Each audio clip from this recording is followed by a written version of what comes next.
Le concept est très simple, j'ai ramené plusieurs TikTokers pour qu'ils me racontent leurs meilleures anecdotes. À la fin de la vidéo, vous pourrez voter en commentaire pour l'histoire que vous avez préférée. N'hésitez surtout pas si vous avez une histoire ou une anecdote à raconter, envoyez-moi un message en DM sur Insta. Et je vous souhaite donc un bon visionnage.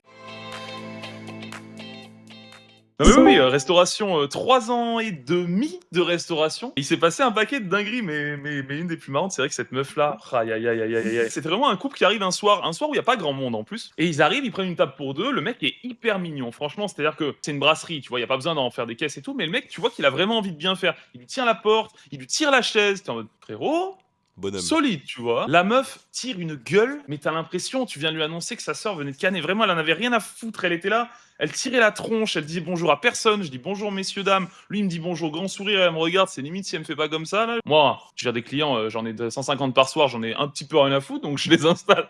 Je me dis, bon, ben voilà. On prend la commande et tout machin. Il lui dit, tu veux boire quelque chose? Il est super mignon avec elle. Il dit, non, c'est bon, je tiens. Eh ben, mon ref, ne perds pas ton temps, fuis, pars en courant. Et prennent 2 burgers. Lui, il prend un truc normal, il fait pas de modification. Elle, visiblement, elle avait décidé d'être chiante jusqu'au bout, donc bien évidemment, elle te change tout le burger. Et elle te dit, à la place de la sauce burger, je veux de la mayo. Et du coup, je lui explique. Toute personne qui bosse en resto, ou même, il vaut mieux le savoir quand on est un adulte. Si vous ne le savez pas, les amis, chauffer de la mayo. Si vous n'avez pas envie de sortir, vous avez envie de poser un arrêt maladie pour la journée, c'est une très bonne option. Et donc, je lui dis poliment, je lui dis, excusez-moi, je vous prie de m'excuser. Moi, je peux vous faire le truc que vous voulez, il y a aucun problème. Mais ce que je vous conseille de faire, moi, je vous fais le burger sans sauce et je vous amène la mayo à côté. Comme ça, vous la rajoutez. Elle va tiédir un peu, mais il y a pas mort d'homme. Ça va aller, le temps qu'elle le mange, elle va pas se... Voilà. Et elle me regarde droit dans les yeux, elle pose son menu, elle me fait, c'est vous qui allez le bouffer? J'étais là, je dis, oh la connasse. Et alors, à ce moment-là, il faut savoir que c'est mon petit frère bossait dans la cuisine en question et c'est lui qui faisait les burgers ce soir-là. Et j'arrive, je dis, écoute, Raphaël, non seulement tu vas me faire un burger mayo chaude, parce que du coup, moi, je tape burger mayo chaude sur mon pad, le truc pour commander.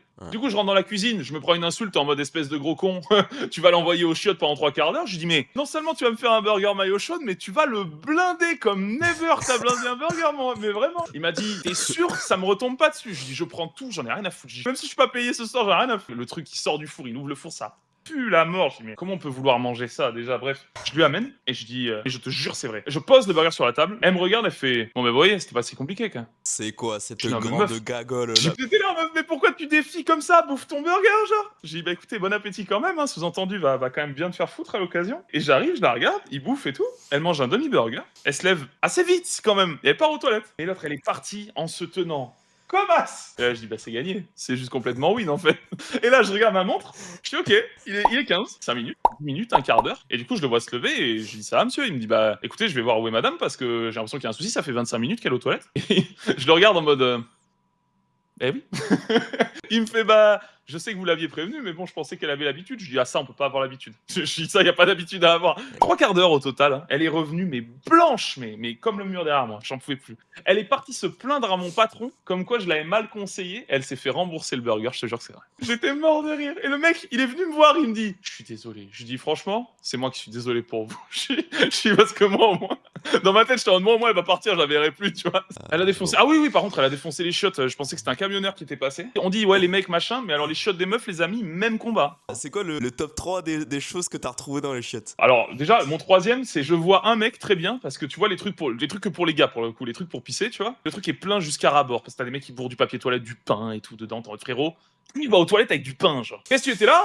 Tu chies avec du pain? Enfin, ça a aucun sens. Et le mec pisse dedans, alors que c'est plein, ça déborde sur les côtés, par terre et tout. Tu vois, je le regarde, je dis, mais t'es con, quoi. Frérot, moi, c'est pour ça que j'étais stressé à l'époque. Le mec, il est en train de m'en foutre partout par terre, il est littéralement en train de pisser par terre. J'ai eu, les classiques, la merde étalée sur les murs et tout, et à la main. C'est-à-dire que tu vois la trace des 5 doigts, quoi. Tu vois ce que je veux dire? C'est-à-dire qu'il faut l'avoir attrapé, premièrement. Et les meufs, pour le coup, c'est top 1, je crois. Comme Ah tu oui. dis, les tampons, les serviettes et tout. Pareil, Oui. les traces de main avec, mais en rouge version, tu vois. Là, j'ai la version rouge, mais c'est pas Pokémon, tu vois. Y a pas de Dracofeu, c'est vraiment juste la giga main pleine de sang sur le mur et Merlich, démerde-toi avec ça, mon gars.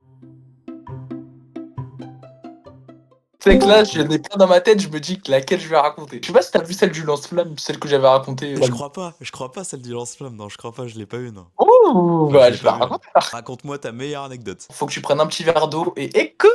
Bon, l'histoire, elle commence quand j'étais en 5e. Et il faut savoir un truc, c'est qu'en 5e, j'étais un élève perturbateur. J'étais l'élève du fond de la classe qui faisait du bruit, qui s'agitait. Voilà, mes parents, ils en avaient marre. Les profs, ils en avaient marre. Tout le monde en avait marre. Un jour, j'étais en sport et le cours, il finit tard. Alors mon pote et moi, on se dit: «Bah, viens, on arrive en retard en histoire». On arrive en cours et je sais pas ce qui nous prend, on fait les sauvages, quoi. On jette des trucs, on parle mal, des cassos. Vraiment, je Oh là regrette là cette là là époque-là. là. De là, la prof s'énerve et elle me dit: «Bah, passe-moi ton carnet». Je lui donne mon carnet, elle met 2 heures de colle. Je rentre chez moi, montre à ma mère, parce que je montrais pas tout à ma mère.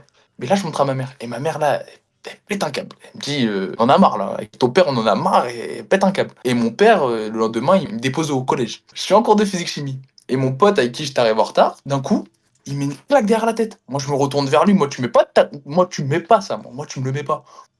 Je le remets. Le prof, il s'énerve, il me dit: «Passe-moi ton carnet». Il met un mot. Je suis en mode, mon père, il m'avait dit que c'était la dernière fois, tu vois? Moi, je me dis: «C'est pas grave, il va pas le voir». Alors je rentre chez moi, je me dis: «Bah, je vais faire la signature, je vais imiter». Et je rate complètement. Voilà, je le rate complètement, catastrophique. Alors moi, je me dis quoi? Demain, à l'arrêt de bus, pourquoi je le brûlerais pas avec mes potes, quoi, ce ce carnet? Au lieu de le mettre dans une poubelle, moi, je me dis: «Bah, je vais le brûler avec tout le monde, ça ferait une activité». Alors le matin, je me réveille, je prends un briquet, je vais avec, à l'arrêt de bus. Avec mes potes, on brûle. On le brûle, on est heureux en plus de le brûler, hein, ça faut le savoir ça. Et t'as mon meilleur pote actuel, hein, qui est toujours comme mon frère, qui dit: «Eh les gars, faites pas ça, ça va aller loin». On dit: «Vas-y toi et tout».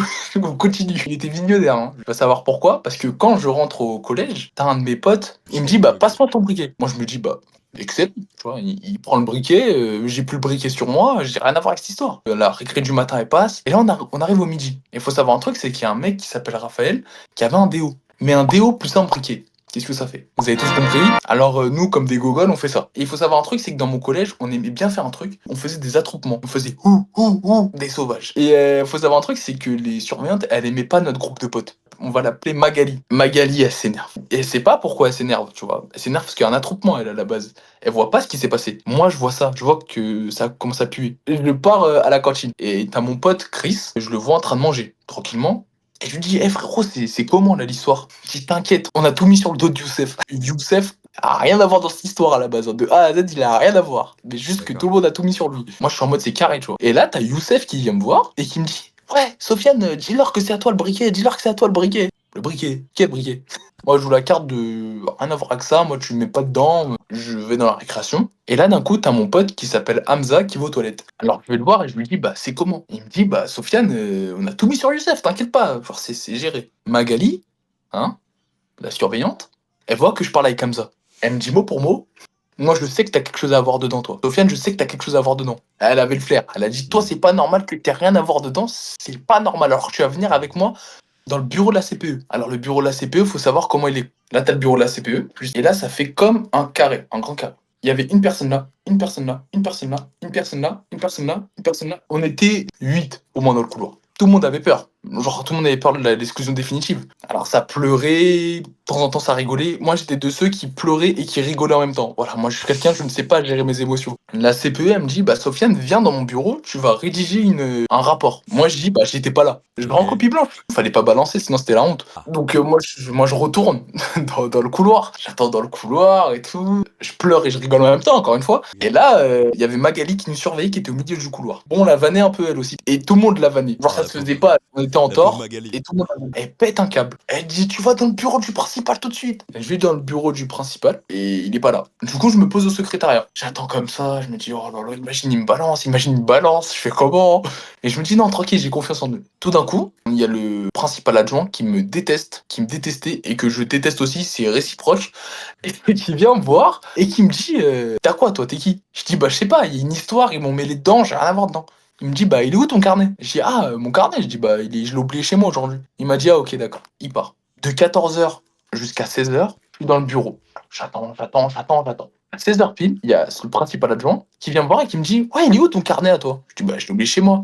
Il me dit: ah, ok. Bon, il m'a dit: écoute-moi bien, on connaît toute la vérité. Soit tu mens, c'est conseil de discipline, soit tu dis la vérité et on peut s'arranger. Moi, je dis: c'est du bluff, c'est bon. Ok. Moi, je ne parle pas, je ne balancerai personne, je me balancerai pas moi-même, c'est mort. 16h56, il vient devant moi et il me dit: bon, il est où ton carnet? Je dis: bah, je l'ai oublié chez moi. Il m'a dit: t'as la dernière chance. Sinon, c'est conseil des disciplines directement. Il est où ton carnet? Je dis: bah, moi, je l'ai brûlé, hein. Il m'a dit: bah, rentre dans le bureau, là. Ok. Je rentre dans le bureau, écoutez-moi bien. C'était une réunion de haut gradé, hein. C'était l'attaque des titans qu'il y avait devant moi.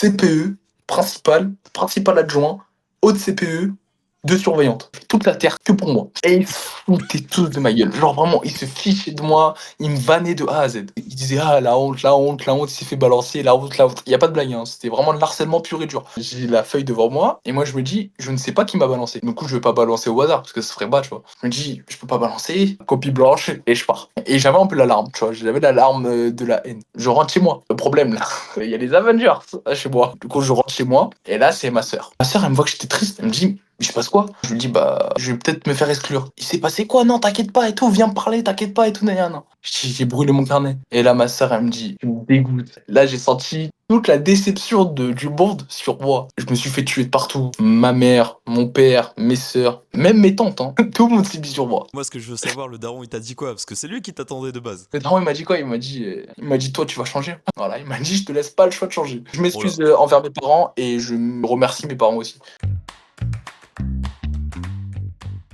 Moi, c'est Enzo, un jeune roux en quête de perfectionnement. Je parle souvent de mes anecdotes de vie. En général, ça tourne autour des filles. J'ai une vie assez absurde. Il m'arrive toujours des galères. Je pense que j'ai une malchance innée chez moi. Je sais pas comment c'est possible. Peut-être qu'aussi ma vie, c'est une expérience sociale dans un sens. Mais voilà. Pour expliquer un peu aux gens, moi, j'ai l'estomac un peu fragile. C'est-à-dire que dès que je mange épicé ou les oignons ou les œufs, c'est-à-dire que je pète constamment. Mon intestin est très très fragile.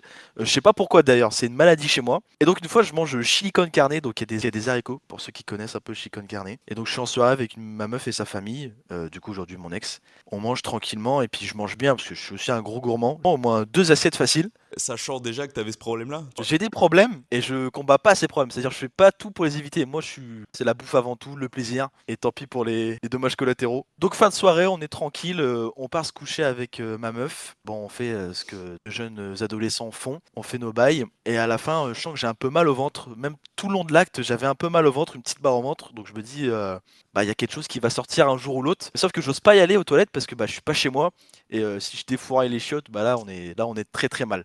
On fait notre affaire, je finis par me coucher et puis on se met en cuillère, sauf que là, je suis un petit peu un garçon princesse, c'est moi la petite cuillère dans cette histoire. Et donc, moi je suis en short, mais en short sans caleçon, c'est une strat pour vous les gens, n'hésitez pas à essayer, surtout les mecs. Short sans caleçon, c'est incroyable. Et donc on se couche, je suis la petite cuillère, on dort, mais j'ai vraiment mal au ventre, mais vraiment vraiment mal. Et je me dis, je sais pas ce qui se passe actuellement, mais ça fait mal. Et je lâche des petits proutes un peu discrets, mais vraiment discrets, hein, vraiment rien de ouf. Et sauf qu'à un moment, le coup part. Et en fait, j'ai une diarrhée explosive en plein milieu de la nuit. Bah là, je me réveille en sursaut. Je lui dis, bah là, je me suis chié dessus. Je lui dis cache pistache, je me suis chié dessus. Et on lève les draps, on allume la lumière. Et en fait, il y en avait partout dans le lit, mais aussi sur elle. Genre, elle avait les jambes marron. Et donc là, bah là, elle dit rien, elle me regarde fixe et elle me dit, elle me dit rien en fait. Et c'est ça le problème, c'est qu'elle ne me disait rien. Donc, grosse galère quoi. Donc, elle va se laver, je lave les draps, on va se coucher et puis je vais faire mon affaire dans les chiottes parce que là, je pouvais pas quoi. Pour ceux qui veulent savoir, elle m'a quitté, on s'est quitté quelques mois après.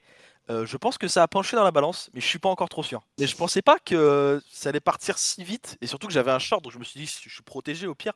Et bah pas du tout. Elle avait bien au niveau des chevilles, bien partout. Moi je suis quelqu'un d'assez libre, hein, je vais pas mentir. Moi quand je suis avec mes meufs ou quoi, moi je suis quelqu'un, j'y vais franco quoi, je pète tout. Enfin, c'est naturel, mais là je crois que là j'ai été un peu trop fort. Et je crois que vraiment ça l'a choqué, ça l'a très fort choqué. Merci à toi frérot d'être resté jusque là. N'oublie pas, comme je t'ai dit au début de la vidéo, tu peux noter en commentaire pour l'histoire que t'as préférée, la 1, la 2, la 3. Et n'hésite pas, c'est la première vidéo, de me donner un maximum de force, les j'aime, les commentaires, peu importe, tout ce que tu peux faire. Et si je vois que vous avez kiffé le concept, j'hésiterai pas à refaire 1, 2, 3 épisodes, peu importe. Bisous!